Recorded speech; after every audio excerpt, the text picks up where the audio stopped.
de leucemias. Es muy importante esta clase, ya que les van a preguntar siempre esto en el ENAM, ¿verdad? Hay que recordar nada más que tenemos una célula madre hematopoyética. Ustedes ya lo vimos. Esta célula madre se va a dividir ya sea en una línea mieloide y en una línea linfoide. Esta línea mieloide va a dar origen a diferentes líneas celulares, tanto los eritrocitos, las plaquetas, los granulocitos y los monocitos.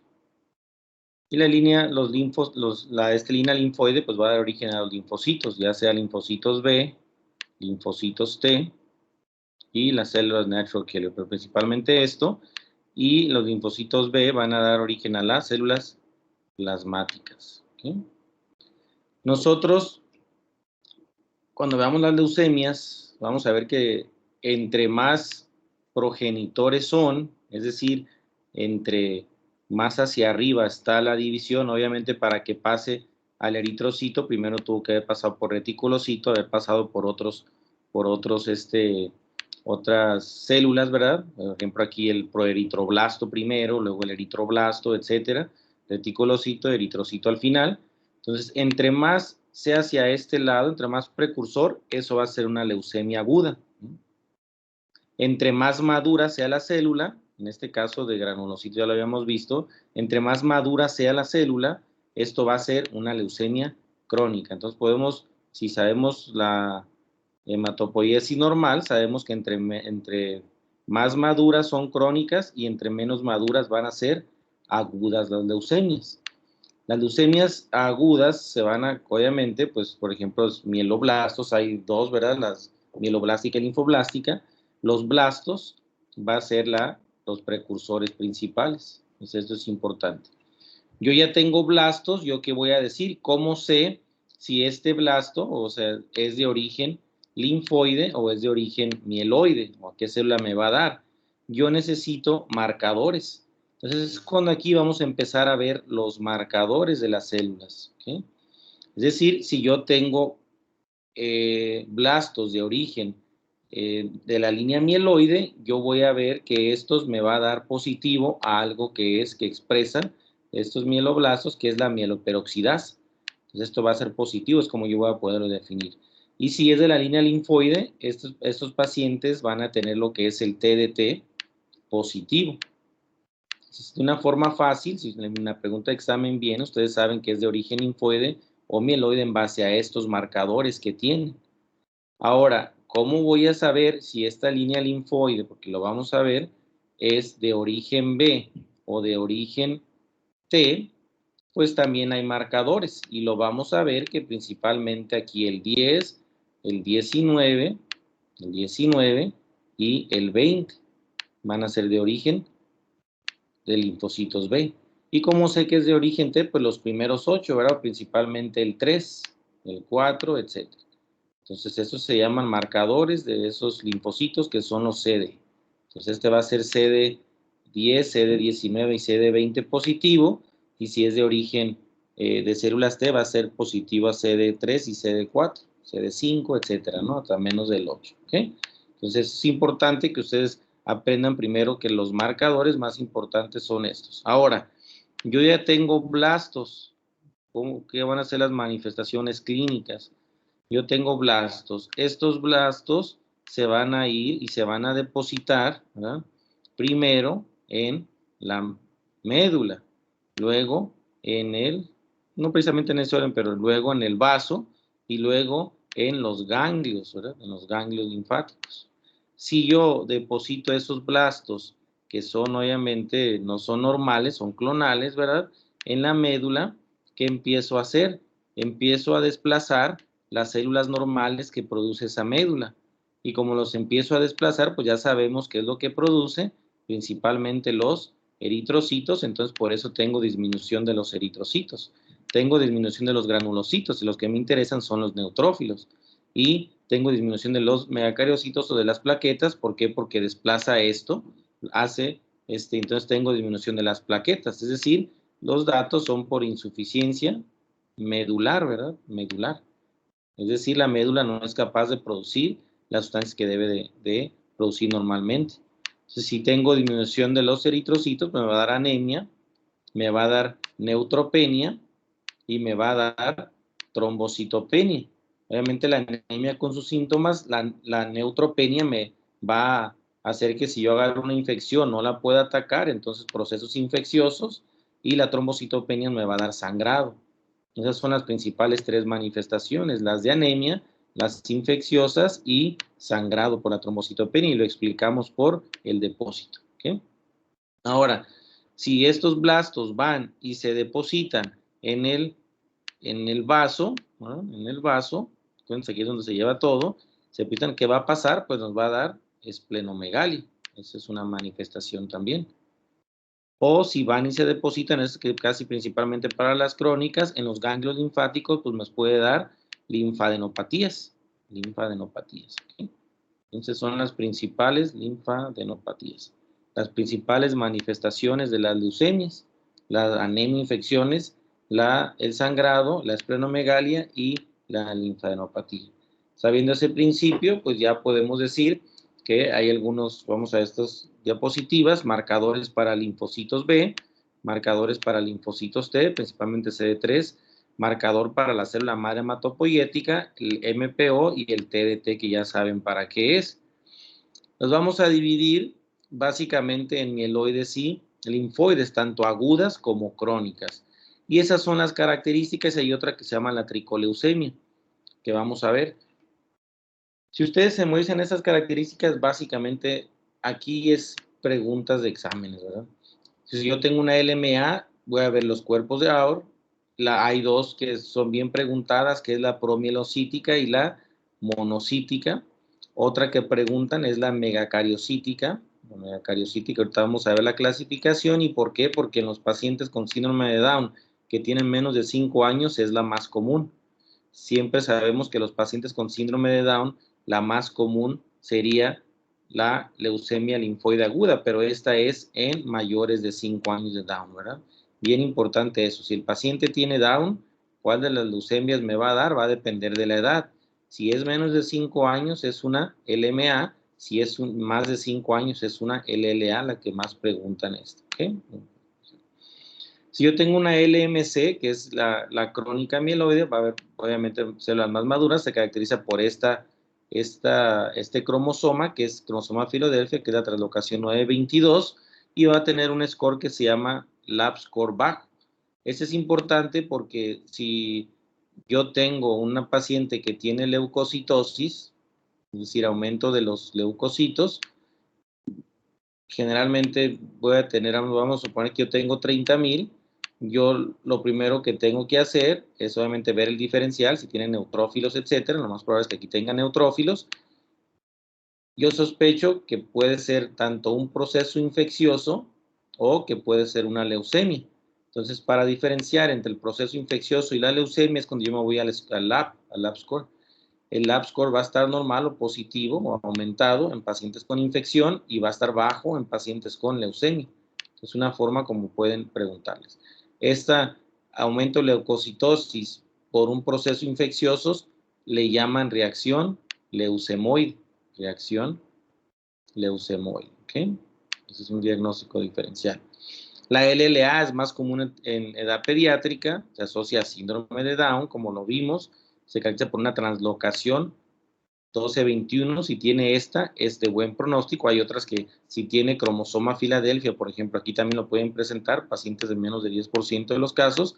Si es cromosoma Filadelfia positivo, este le da un mal pronóstico a este paciente. La LLC, que se caracteriza por las células aplastadas en canasta, vamos a ver, se caracteriza por dos cosas, que es la anemia hemolítica y la hipogamaglobulinemia. Es decir, la misma leucemia puede producir anticuerpos que van dirigidos al eritrocito y causar la anemia hemolítica. Y que obviamente como no se producen, hay infiltración, hay linfocitosis, pero esos linfocitos no son normales, entonces no están produciendo las células plasmáticas. Entonces, como no están produciendo las células plasmáticas, pues las inmunoglobulinas, ¿cómo van a estar? Pues bajas. Ese es el mecanismo de la hipogamaglobulinemia. Y esto me va a predisponer también a infecciones. Y la tricoleucemia se caracteriza por unas células que son las células peludas. Hay una triada que me va a dar pancitopenia, esplenomegalia más células aplastadas. ¿Okay? Y hay también un marcador para decir que es tricoleucemia que se llama el TRAP. Va a ser TRAP positivo. ¿Okay? Nosotros entonces tenemos la célula madre, tenemos vamos a ponerlas aquí, las leucemias agudas y las leucemias crónicas. Las leucemias agudas puede ser la leucemia mieloide aguda o la leucemia linfoide aguda, ¿verdad? O sea, de origen mieloide y de origen linfoide. Las crónicas pueden ser igual, la leucemia mieloide crónica, que habíamos visto que es un síndrome mieloide proliferativo, y la leucemia linfoide crónica. ¿Okay? Entonces, estas son las principales. Y otra leucemia que vamos a ver, leucemias, que es la tricoleucemia. Si se memorizan eso, ya ustedes están hechos con las características de cada uno y qué marcadores va a ser para saber si es mieloide, linfoide, cuando sé que es aguda y cuando sé que es crónica. Cuando sé que es aguda es porque los blastos van a estar en mayor de 20%. Si no está más de 20% los blastos, no es aguda, sería crónica. Las crónicas pueden tener blastos menos del 10% principalmente, ¿verdad? Pero pueden tener, vamos a ver ahorita diferentes fases, pero pueden tener blastos, pero deben estar en menor cantidad. Para que sea aguda es más de 20, ¿ok? Cualquiera de las leucemias se puede manifestar con estos síndromes. Síndrome anémico, ya lo vimos, síndrome neutropénico, purpúrico por la trombocitopenia, infiltrativo, es decir, cuando infiltra la médula ósea, pues da dolor. Cuando va hacia los ganglios, también lo vimos, cuando va hacia el hígado y se atrapan ahí, pues da eso. Si está una masa tumoral en un ganglio o en una parte, pues eso ya es un linfoma, ¿verdad? Pero es también como masa tumoral. Se puede ir a la piel, leucemia cutis, ¿verdad? Leucemia cutis. Algunas se pueden ir al testículo y otras a las encías, como es la LMAM5 que vimos. Y por trastornos metabólicos, ¿cuál es? El aumento del ácido úrico porque se están regenerando células, la hipercalemia, destrucción celular, aumenta el potasio, perdón, la hiperfosfatemia igual, la hipocalcemia, puede causar falla renal y un marcador inespecífico que es la DHL, ¿verdad? Entonces son los principales síndromes que ustedes deben de memorizar para decir, si tienen una leucemia, busquen uno de estos síndromes, o en el caso clínico busquen a ver si tienen uno de esos o tiene todos, ¿verdad? Empezamos con la LMC, una de las más comunes en mayores de edad, ¿verdad? Más de 64 años es la edad media, principalmente más de 60 años. Su principal factor de riesgo es la radiación, ¿sí? Se caracteriza por un cromosoma que se llama Filadelfia, que es una translocación recíproca entre el cromosoma 9 y 22, donde se fusiona lo que es el BRCA y el ABLA, cuáles son protoncogenes. ¿Sí? La vamos a identificar por el ficho citogenética. Cuando ustedes vean la citogenética, eso es lo que va a hacer es va a ver las translocaciones. En este caso, pues la citogenética nos diría el cromosoma y nos diría qué translocación hay, en este caso la 922. Y el inmunofenotipo, cuando ustedes escuchen ese nombre, inmunofenotipo, nos quiere decir que nos va a dar los CD, ¿okay? Entonces aquí ya para ver si es células T o qué características tiene esa célula. ¿Okay? Y el cromosoma Filadelfia, cuando es positivo, tenemos un medicamento que va y ataca ese cromosoma, que es el imatinib. Hay otros ahorita, ¿verdad? Es trifásica esta leucemia, es trifásica, es decir, generalmente nosotros la agarramos en una fase crónica, pero puede tener una fase acelerada y puede tener una fase blástica. Obviamente la fase, y una forma rápida, la fase blástica va a tener más de 20%, como habíamos dicho.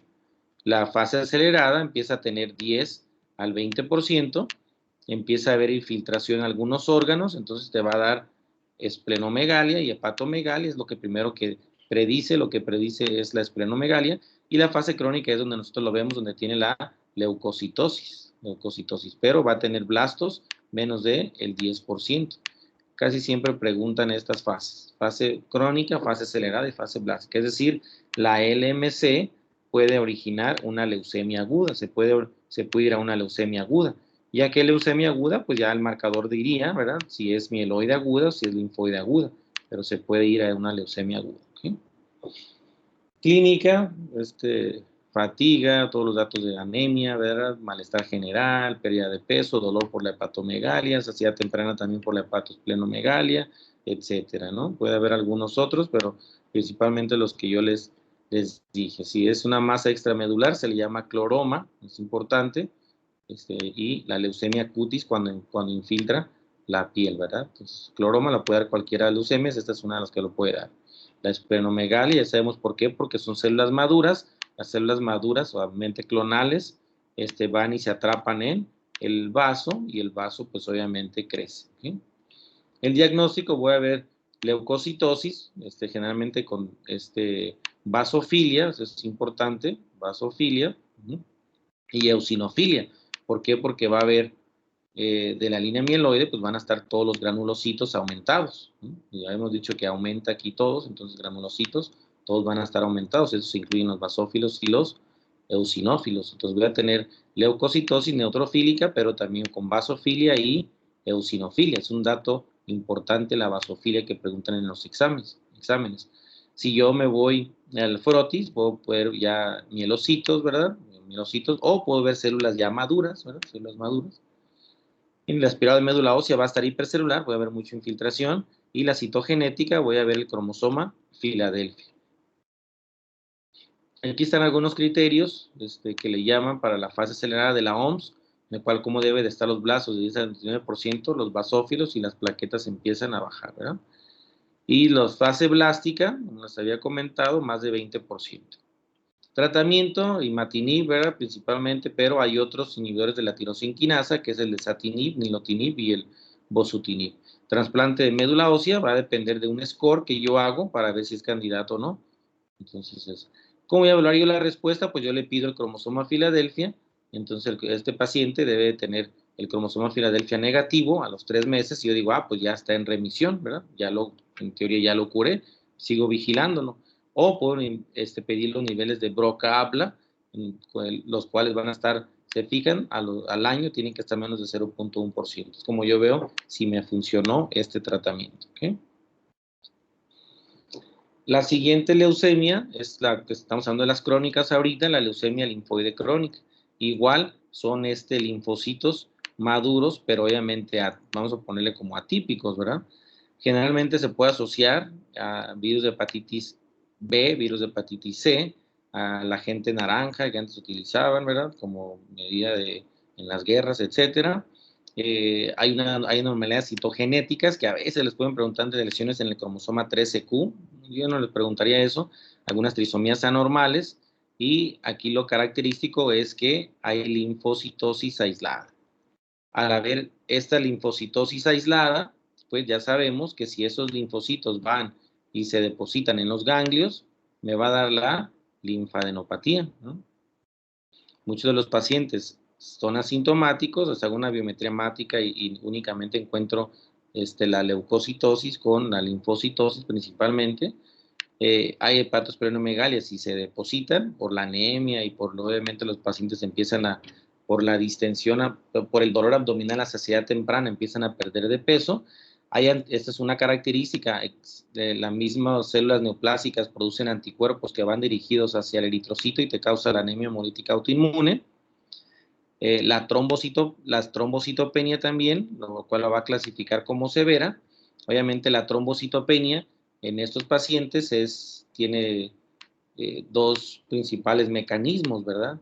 Ya lo habíamos visto. El primer mecanismo es porque al estar invadida la médula ósea, obviamente desplaza aquí los megacariocitos, entonces disminuyen las plaquetas, ¿no? De la producción de las plaquetas, por lo que tanto sangra.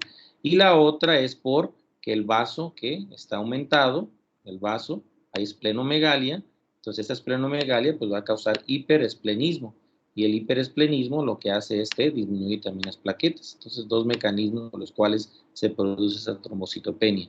Igual la hipogamaglobulinemia, ya lo vimos, porque no se producen los linfocitos B normales, por lo tanto las células plasmáticas tampoco. Entonces no se producen las inmunoglobulinas, ¿sí? Los síntomas B, cuando ya los pacientes se pueden presentar en 10%, cuando ya tienen esta leucemia se puede hacer un linfoma, ¿verdad? Entonces ya hay que pensar en eso. las lesiones en piel, leucemia cutis, y otros que puede dar como la granulomatous membranoproliferativa, que son menos comunes. Diagnóstico, lo voy a hacer una biometría con leucocitosis a expensas de linfocitosis, pero ojo, yo tengo que tener 3 meses, ¿verdad? Con esa linfocitosis. ¿Por qué? Porque obviamente las infecciones virales, ¿verdad?, me pueden dar linfocitosis, las infecciones virales y algunas otras infecciones, incluso bacterianas, etc. Una de las cuales me da mucho es el virus del Epstein-Barr, que a veces es común entre nosotros, ¿verdad? Entonces, tengo que esperar a ver cómo está, al menos que tenga una cifra muy, muy alta, ¿verdad? Una leucocitosis muy alta con linfocitosis muy alta, pues ya me oriento hacia eso. ¿Qué otro me puede dar las citopenias? Obviamente volvemos a lo mismo. Si ya tengo la médula ósea y me empieza a invadir, pues empieza a haber anemia, trombocitopenia y disminución de los neutrófilos, ¿verdad? Leucopenia. El flux de sangre periférica, yo voy a tener las sombras de Grunbrecht, que ustedes ya saben en sus manual, las células aplastadas o células en canasta. Voy a hacer un aspirado en el cual encuentro los linfocitos. Estos linfocitos van a ser positivos. En este caso, por ejemplo, se fijan aquí, son linfocitos B, ¿verdad? Son positivos. Y puede haber esa de lesión cromosómica que les comentaba, del 13 en el 40-50%. Y aquí están las manchas de Grunbrecht. Estas son las manchas, ¿verdad? Básicamente son aplastados, como si agarraran este linfocito y lo aplastaran. Así son esas manchas, ¿ok? Y las otras, o sea, bueno, son aquí están los linfocitos, son las células aplastadas, ¿verdad? Células aplastadas que están aquí. Igual como si las aplastaran. Hay una clasificación, esta es pregunta de examen, de las pocas clasificaciones, esta que vamos a preguntar, la de Ray-Binet. Se fijan únicamente en el estadio 0, hay linfocitosis aislada, cuando ya afecta a los ganglios linfadenopatías, si afecta al vaso y el hígado, cómo va progresando hepatosplenomegalia, si hay insuficiencia medular, ya la anemia y la trombocitopenia. Entonces, ustedes ya deben de saber a qué se debe cada una, insuficiencia medular, etcétera, ¿no? Y esta por infiltración. Y el BINET nomás dice las áreas ganglionares. Si hay, depende, menos de 2 áreas ganglionares es A, más de 3 es B, y si hay ya anemia trombocitopenia, se fijan, pues ya tiene insuficiencia medular, ya se caracteriza de lo más grave del BINET, que es el C. Casi siempre preguntan el RAI, esa es la pregunta de examen, ¿no? Puedes ir a ver en qué estadio de RAI está, si el paciente tiene hepatomegalia, me tendrán que contestar el número 2. Tratamiento, no me interesa mucho, pero sí lo han preguntado en NAM, es el FCR, ¿no? Fludarabina, ciclofosfamida y rituximab, pero en realidad nomás son las células aplastadas, Grunbrecht y todas esas que me gustaría que se aprendieran. Obviamente hay marcadores para el linfocito, hay medicamentos que van dirigidos a los CD20 como rituximab y a los CD52 como alemtuzumab, ¿ok? Pregunta del síndrome de Richter. ¿Y qué es el síndrome de Richter? Únicamente una leucemia, ¿verdad?, linfoide crónica que se convirtió en un linfoma y este linfoma fue de crecimiento rápido. Ojo, es bien importante, ¿verdad? El LLC que se convierte en linfoma y este linfoma crece de forma acelerada o rápida. Ese es el síndrome o transformación Richter. Bien preguntado. Vamos a empezar ahora con las leucemias agudas. Entonces, las leucemias agudas, recuerden, o sea, más de 20% de blastos para definirla. Vamos a empezar con la leucemia mieloide aguda, que es la más frecuente en adultos, principalmente en mayores de 65 años. Hay algunos factores asociados, como radioterapia, quimioterapia, alguna exposición a algunos químicos, que pase de un síndrome mielodisplásico o mieloproliferativo, ¿verdad? Es decir, ¿cuál mieloproliferativo sería? Pues la LMC se puede convertir, lo dijimos, a una aguda, entonces se puede convertir a esta. Hay algunas anormalidades genéticas también. La histoquímica me va a dar estos, pues un marcador para la línea mieloide, que es mieloperoxidasa, y la característica patognomónica va a ser los bastones de Auer. Una clasificación en la cual sí la llegan a preguntar, que es ustedes se la tienen que memorizar, que es desde el M0 al M7. Una de las más preguntadas es la leucemia promielocítica, porque tiene una translocación por citogenética típica, que es la 15-17. Aparte de que esta translocación te predispone que hay un defecto en las plaquetas. Hay un defecto en las plaquetas, etcétera, y aparte hay consumo de otros factores que produce coagulación intravascular diseminada. Entonces, un paciente que tiene una leucemia más un sangrado excesivo sin que tenga tanta trombocitopenia, ¿verdad?, pienso yo que tiene una leucemia promielocítica. Y aparte, ¿por qué es importante esta? Porque tiene un tratamiento específico que se llama el ATRA. Ese es lo importante de esto. ¿Okay?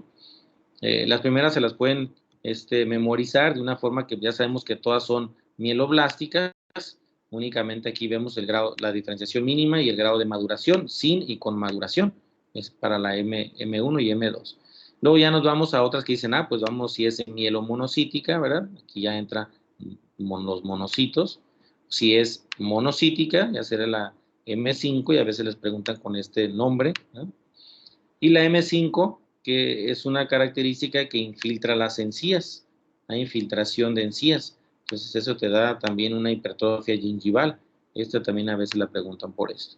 Y la M6, la eritroleucemia, también se conoce con este síndrome. Y la M7, la leucemia megacariocítica, la preguntan en el aspecto del síndrome de Down, que es la leucemia más común en pacientes con síndrome de Down menores de 5 años. 5 años, ¿ok? Nuevamente es bien importante. Ustedes les dicen, a ver, y esa es pregunta de pediatría, paciente tiene síndrome de Down. Entonces, ¿qué leucemia es la más común? Si no les dan edad, etcétera, pues siempre digan la leucemia linfoide, ¿verdad? Pero aguda. Si les dan edad, aquí tienen que preguntar, ¿tiene menos de 5 años o tiene más de 5 años? Tiene menos de 5 años, ya dijimos, es la LMA. Si tiene más de 5 años, ¿cuál dijimos que era? La LLA, ahora sí. ¿Okay? LLA. Las manifestaciones igual van a ser por la infiltración, la trombocitopenia, la pancitopenia a veces, etcétera, ¿no? Obviamente depende de qué fase está, van a ser las lesiones. Hay algo que se llama leucostasis en estos pacientes. Leucostasis en todos los pacientes que tienen leucemias puede existir, ¿verdad? ¿Qué significa leucostasis? Es decir, que la cuenta de leucocitos está, cuando está muy alta, es decir, más de 100,000, eso es para todas las leucemias, esto puede hacer que haya estasis de estos leucocitos en la sangre, y eso es predisponer a una hiperviscosidad o a trombosis, ¿verdad? Trombosis, y esto es importante, ¿por qué? Porque eso tengo que dar rápido hidroxiurea, en lo que le hago a los pacientes leucoféresis, es decir, así como hago la plasmaféresis, yo tengo que hacer un tratamiento para disminuir esos leucocitos y lo hago a través de ese aparato de leucoféresis, es decir, lo que igual el mismo mecanismo de la plasmaféresis, etcétera, una féresis de leucocitos se llama leucoféresis, ¿ok? Entonces, en todos los pacientes, la leucocitosis, la leucos tan alta, se hace lo que es un síndrome que se llama leucostasis, y eso me corresponde a trombos, etcétera, y es una urgencia también, ¿ok? La hiperuricemia con la producción de litros de ácido úrico y ocasionando litos, etcétera. La hiperleucocitosis, obviamente me va a dar esas manifestaciones que les comento, puede haber síndrome tumoral por el recambio intenso, ¿verdad? Y algunos otros, ¿okay? Laboratorios, obviamente va a depender de la fase que esté, pero generalmente aquí cuando hay muchos blastos empieza a ver las citopenias porque ya infiltraron la médula, ¿verdad? Les desplazaron las otras. Aunque puede haber también leucocitos bajos o puede haber leucocitos altos, ¿no? Entonces hay que tener en cuenta eso. El 20% pueden estar menos de 15,000 y se fijan, 20% más de 100,000, 25 a 40% menos de 5,000. ¿Okay? El aspirado de médula ósea, igual voy a ver los blastos, ¿no? Voy a ver los cuerpos de Auer y puedo pedir una citogenética en la cual puedo ver algunas características, ¿sí? Yo no les preguntaría, nomás a lo mejor esta, que sería la translocación 821, lo cual le da un mejor pronóstico a estos pacientes. Aquí está el cuerpo de Auer, ¿no? Este que está aquí, son los cuerpos de Auer, ¿no? Y el tratamiento, el más importante es el ATRA para la LMA-M3, ¿ok? Esa es la promielocítica, eso es lo más importante. Los otros pueden tratarlos con daunorubicina y citarabina, ¿ok? Y vamos a la última, que es la leucemia linfoide aguda. En esta piensen principalmente en niños, ¿no? En niños. Generalmente los factores de riesgo es algunos químicos, benceno, etcétera, la exposición a rayos X y algunas síndromes, una trisomía, que es el síndrome de Down, que pone en riesgo más de 10 a 20 veces en riesgo, pero acuérdense en mayores de 5 años. En la clasificación, hay dos clasificaciones, una que únicamente dice depende de la célula que está normal, si es la T, la B, o si es unas de células B maduras, que es el Burkitt, también el 5%. Y la de la FAB dice que únicamente lo divide en blastos pequeños, grandes y el de tipo Burkitt. Entonces, cualquiera de las dos se lo pueden monitorear. Obviamente iba a tener marcadores de estos linfocitos B y estos linfocitos T. Y ya dijimos, no quiero volver a decirlo, las células B expresan, que les había comentado, la mieloperoxidasa. La línea perdón, este es el CD20, estamos hablando aquí de células B. Esto sería mieloides, CD19, CD20 y los células T, el CD3, ¿verdad? Entonces es lo que voy a tener yo.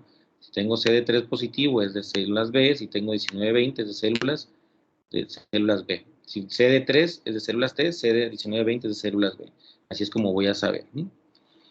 ¿Qué afecciones importantes para la LLA? Afecta lo que son los ganglios mediastinales y puede producir una masa mediastinal. Puede haber infiltración testicular, infiltración renal al sistema nervioso central y obviamente la hepatosplenomegalia. ¿Por qué es importante esto? Porque por eso yo les doy quimioprofilaxis a los pacientes, ¿verdad? Quimioterapia intratecal. Entonces, intratecal. Son una de las leucemias, la LLA, en donde cual yo tengo que hacer una punción lumbar y esa punción lumbar ahí dar medicamento. ¿Por qué? Porque invade la LLA al sistema nervioso central. ¿Okay? ¿Cómo voy a confirmar yo el diagnóstico? Pues un aspirado de médula ósea que va a estar hipercelular y va a estar positivo si es de células B para CD19 y CD20. Algunas anormalidades citogenéticas, esas sí las preguntan en la LLA cuál es el de mejor pronóstico y cuál es la del pronóstico más malo. La de mejor pronóstico es la 1221 y la más malo es el cromosoma ¿qué? Filadelfia y la translocación 411. Son los más malos. Si yo tengo el cromosoma Filadelfia positivo, a pesar de que tengo tratamiento, lo hace malo, y si yo tengo una translocación 411, lo hace malo. ¿Okay? El tratamiento, este es de guía de práctica clínica, me interesa en menores de 35 años, ¿verdad? Y aquí está, con el hiper-CBAD, ¿ok? Ciclofosfamida, vincristina y esto. Además, no se preocupen nada. Pero sí, aquí únicamente lo puse por la profilaxis que yo debo de dar, que es la terapia intratecal, ¿verdad? ¿Con qué? Metrotexate y citarabina, ¿ok? Eso es bien importante, ¿sí? Entonces, únicamente, y si tiene cromosoma de Filadelfia, pues ya le doy imatinib y algunos otros, ¿ok? Que es el trasplante de células, trasplante halogénico de células hematopoyéticas o células madre, ¿verdad? Entonces, es importante nomás aquí saber la inducción con el hiper-CBAD, la profilaxis intratecal y ver si tiene cromosoma Filadelfia. Básicamente eso, no tanto que se lo memoricen todo. Y la última, que nos va a dar una pancitopenia, esta es una característica, que generalmente se da en una edad media a los varones de 50 años, se llama tricoleucemia, igual, mismas manifestaciones, aquí vean, hay esplenomegalia, ¿verdad? También, el laboratorio va a ver pancitopenia, el diagnóstico, ¿cómo lo voy a hacer? Ustedes vieron a su frotis las proyecciones citoplasmáticas, ¿verdad? Que se llaman las células peludas, células peludas. En la biopsia puede haber una apariencia, vienen algunos libros, de huevo frito, ¿no? Huevo frito también es una característica, entonces cuando no les chequen otra cosa, y el tratamiento va a ser cladribina, ¿verdad? Entonces la tricoleucemia. Ya tenemos así entonces varias causas de pancitopenia, ¿verdad? Nosotros, pero de pancitopenia nosotros dijimos un síndrome mieloproliferativo que se llama la mielofibrosis. Dijimos, además, una ahorita que estamos viendo que se llama tricoleucemia y dijimos una anemia que se llama anemia aplásica. Anemia aplásica. Anemia aplásica. Y ya nomás nos faltaría, pero eso no lo vamos a alcanzar a ver por el tiempo, etcétera, que sean los síndromes, pero son precursores de algunas leucemias, se llaman síndromes mielodisplásicos. Entonces, cuando ustedes de origen hematológico graves de los pacientes que deben sospechar cuando tienen pancitopenia, sería uno, la mielofibrosis, que ya vimos, la tricoleucemia con sus características de apariencia en huevo frito, las células peludas, la esplenomegalia masiva, la pancitopenia, etcétera, la anemia aplásica, lo cual aquí no habría, ya dijimos, aquí no habría esplenomegalia, y el síndrome mielodisplásico, ¿verdad? Entonces, esas son las 4 causas de pancitopenia que ustedes deben de memorizarse. Aquí están las proyecciones, ¿no? Proyecciones, eso es característico, ¿no? de, de una célula peluda, si son proyecciones estas. Si yo tengo esto más, obviamente, pancitopenia, ya con puro ver esto, yo tengo que pensar que es una tricoleucemia. ¿Sí? Sería la clase del día de hoy.